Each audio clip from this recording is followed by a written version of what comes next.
تعرف ان اوقات الحب هو انك تبطل تحب.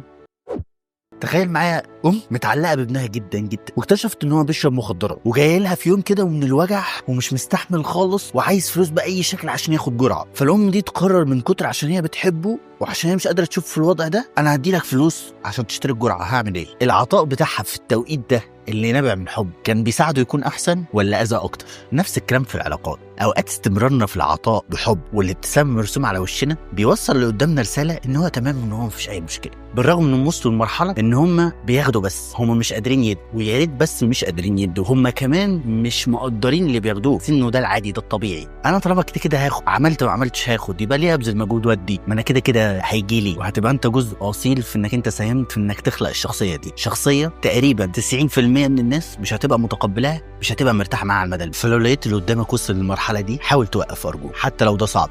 اديله فرصه يفهم انه في مشكله، اديله مساحه انه يقعد مع نفسه ويحاول يحسبها ويعيد حساباته من اول وجديد، علشان تبقى ساهمت في انه ممكن يكون انسان افضل بكره وبعده.